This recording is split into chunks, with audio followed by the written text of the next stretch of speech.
Ya, selamat pagi anak-anak. Selamat bertemu lagi dengan Bu Guru pagi ini.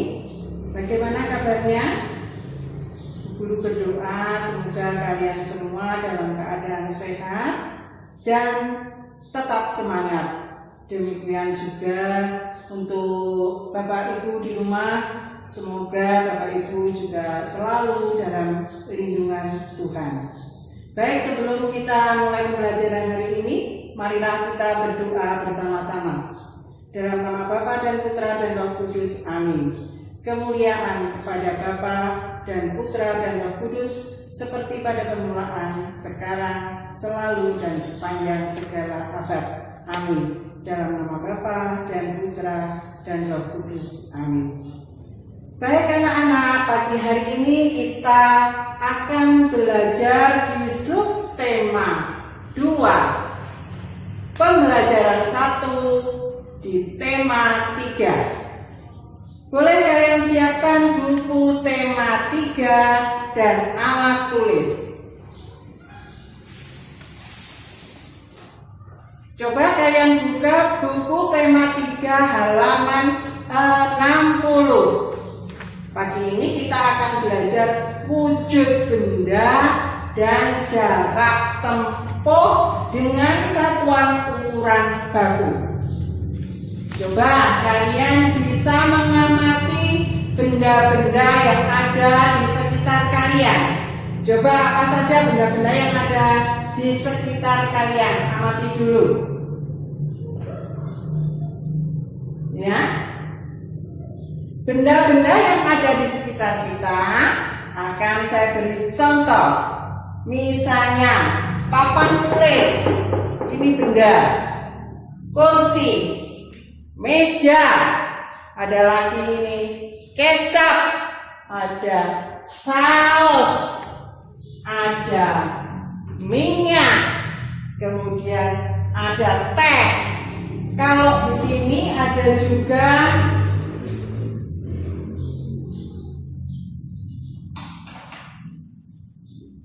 kalau lilenya ini juga benda, kemudian api ini mengeluarkan asap ke atas, ini juga benda. Ya, nanti akan kita pelajari. Coba kalian juga mengamati benda-benda yang di rumahmu sampai ke dapur, mungkin ada kecap, ada minyak dan sebagainya. Kalau di buku tema 3 halaman 61 ini di dapur siapa ya? Ini ada banyak benda di sini. Bisa kalian amati. Itu adalah contoh-contoh benda. Kemudian kita akan belajar di sini wujud benda. Kalau kalian sudah melihat contoh tadi banyak benda, kalian sudah mengamati di rumah banyak benda. Sekarang wujud benda itu dibedakan menjadi 3. Ya, wujud benda dibedakan menjadi 3, yaitu padat, cair, dan gas. Apa saja anak-anak? Padat, cair, dan gas. Nah, dari sekian benda yang diberikan contoh Bu Guru tadi, kalian kira-kira bisa membedakan tidak mana yang padat, mana yang cair, dan mana yang gas? Ya, coba untuk membedakan kita harus mengetahui sifat-sifatnya. Di sini akan sedikit saya berikan sifatnya untuk membedakan ketiga benda tadi. Tetapi sifat-sifat benda ini nanti akan kita pelajari pada pembelajaran berikutnya. Sekarang hanya untuk membedakan saja agar kalian tahu mana yang padat, cair, dan gas. Untuk benda padat itu sifatnya mesti keras. Contohnya penggaris ini juga keras. Papan tulis ini keras. Kemudian kursi ini keras. Ya, sifatnya keras dan tetap bentuknya, tidak berubah walaupun dalam waktu lama. Kalau tidak diubah orang loh, misalnya kursi ini sudah berapa tahun guru ini menggunakan kursi, mungkin puluhan tahun, dia tidak akan berubah bentuknya kalau tidak dirubah orang lain. Ya, itulah yang dinamakan benda padat, keras, tidak berubah walaupun dalam waktu lama. Jelas? Kemudian sekarang yang cair. Cair ini mempunyai sifat bisa mengalir yang jelas. Kalau ini minyak saya tumpahkan, ini akan mengalir. Mengalirnya kalau air itu mesti dari atas ke bawah, dari tempat yang tinggi ke tempat yang rendah. Kemudian kalau tadi benda padat itu bentuknya tidak berubah, kalau benda cair bentuknya bisa berubah sesuai dengan wadahnya. Misalnya minyak ini saya tuang dalam gelas, nanti akan bentuknya seperti gelas. Saya tuang dalam mangkok, bentuknya seperti mangkok. Kalau benda padat, biarpun ditaruh di mana-mana, bentuknya tidak berubah. Misalnya penggaris, saya taruh di sini ya seperti itu, saya taruh di sini seperti itu, dan sebagainya. Jelas untuk benda cair. Kemudian benda gas. Wujud benda gas seperti yang tadi ini, dari benda padat ini kemudian lilin ya, terus disulap, dinyalakan, ini akan mengeluarkan asap yang dinamakan gas. Asap dari lilin ini, kalau asap-asap itu memang biasanya itu bisa terlihat ya, coklat, ada yang kehitam-hitaman, ada yang putih. Tetapi kalau sifat benda gas itu memang tidak bisa dilihat, tetapi bisa dirasakan. Seperti asap ini kalian tidak bisa melihat, kalau cuma sedikit tidak terlihat ini. Tetapi ini ada benda gas yang naik ke atas. Ya. Kemudian kalau kalian buang angin, itu tidak bisa dilihat, tapi bisa kalian merasakan baunya. Iya kan? Coba. Kemudian ada contoh lagi, gas yang dipakai masak di rumah. Itu kalau gas bocor tidak kelihatan, kimili-mili tidak akan kelihatan, tapi baunya sampai di mana-mana. Jadi tidak bisa dilihat, tetapi bisa dirasakan. Kemudian bentuknya berubah, memenuhi ruangan. Kalau gas yang bocor tadi sebenarnya hanya dari tabung yang kecil, tapi kalau keluar semua ruangan bau, ya. Jadi memenuhi ruangan. Oke, kalian bisa membedakan tentang 3 wujud benda tadi. Dari sekian banyak benda yang sudah kamu amati, kalian bisa membedakan dengan melihat sifatnya. Benda padat yang sifatnya keras tadi tidak berubah, contohnya banyak sekali, coba nanti kalian kelompokkan. Kemudian benda cair, nek benda cair itu pokoknya bisa mengalirnya dari tempat tinggi ke tempat yang lebih rendah. Kemudian bisa berubah sesuai dengan wadahnya. Itu kalau benda cair. Kalau benda gas, cirinya, sifatnya tidak bisa dilihat, tetapi bisa dirasakan. Oke? Kalau dalam gambar di tema 3 halaman 61 ini, ibunya siapa ini ya? Oh, ibu Deren memasak air, kemudian sudah mendidih, ini akan keluar asap. Nah, ini berubah dari air berubah menjadi gas. Ya, itu contohnya. Oke, jelas anak-anak tentang wujud benda dengan sedikit sifat-sifatnya. Karena sifat-sifatnya akan kita pelajari di pembelajaran yang akan datang. Sudah jelas? Sudah bisa membedakan? Coba nanti tugasnya membedakan yang ada di rumah, benda-benda. Oh, ini padat. Oh, ini cair. Oh, seperti ini yang gas. Oke, kita lanjutkan. Ini ada gambar motor di tema 3 halaman 63. Ada gambar motor.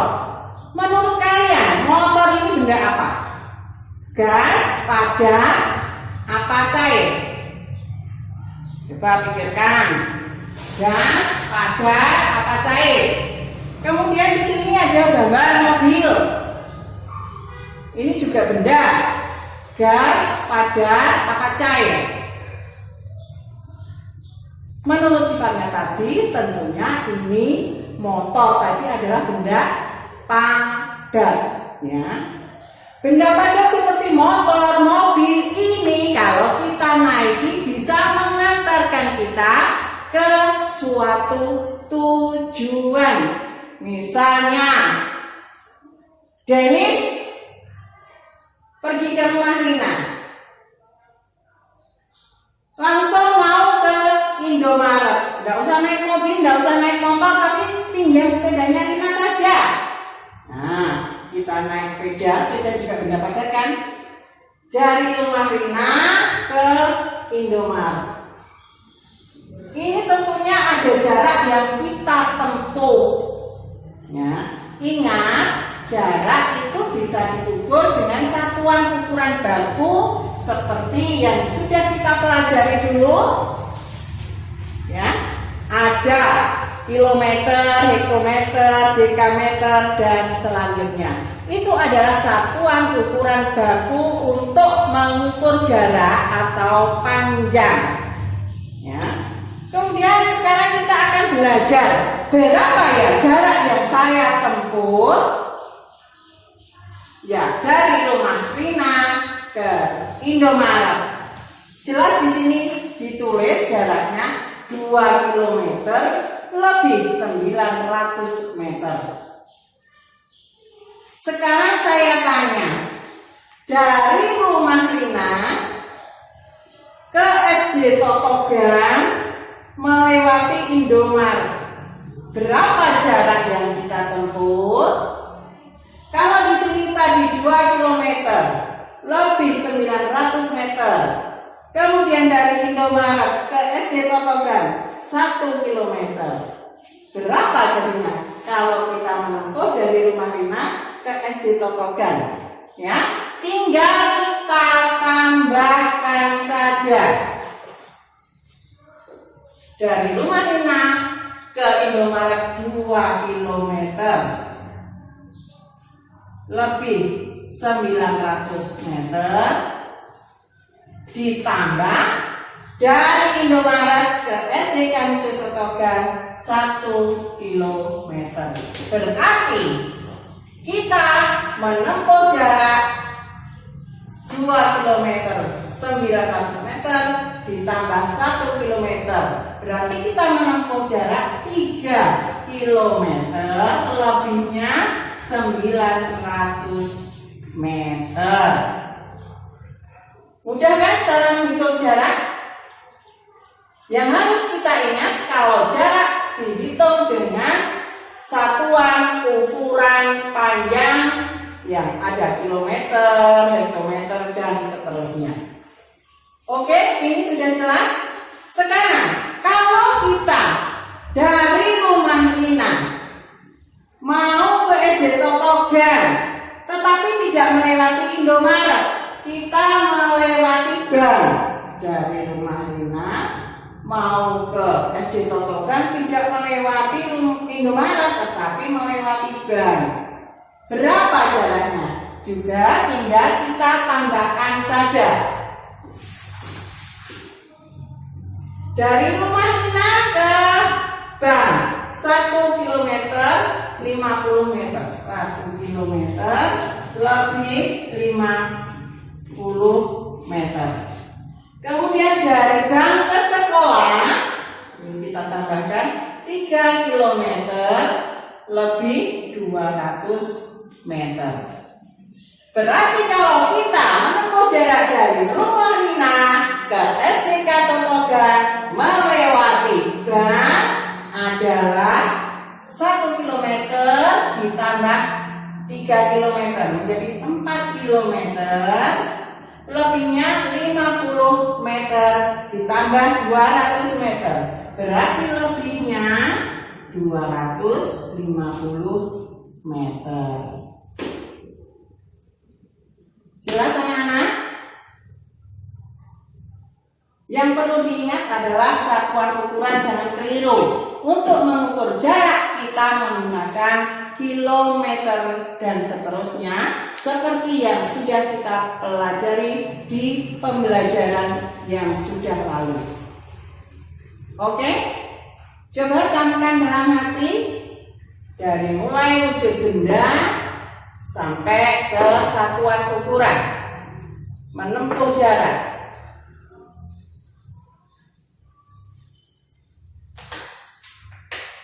Jelas anak-anak? Bagaimana perasaan kalian mengikuti pembelajaran hari ini? Senang? Sedih? Atau menemui kesulitan? Kemudian apa yang akan kalian lakukan agar kalian lebih memahami pembelajaran hari ini? Tentunya kalian harus membaca ringkasan materi yang sudah Ibu berikan. Pembelajaran 1, subtema 2, tema 3. Semua ada di situ. Kemudian pada hari ini tadi kalian mengikuti pembelajaran dengan baik atau sambil dolanan, nyambi bermain. Ya. Itu harus kalian refleksikan. Iya ya aku mau ngoke tenan apa ora ya, seperti itu ya. Oke, nanti tugasnya dilihat di sini ya, nanti akan dikirim tugas untuk besok pagi. Kiranya hari ini cukup sekian. Mari kita tutup lagi dengan berdoa. Dalam nama Bapa dan Putra dan Roh Kudus. Amin. Kemuliaan kepada Bapa dan Putra dan Roh Kudus, seperti pada permulaan, sekarang, selalu, dan sepanjang segala abad. Amin. Dalam nama Bapa dan Putra dan Roh Kudus. Amin.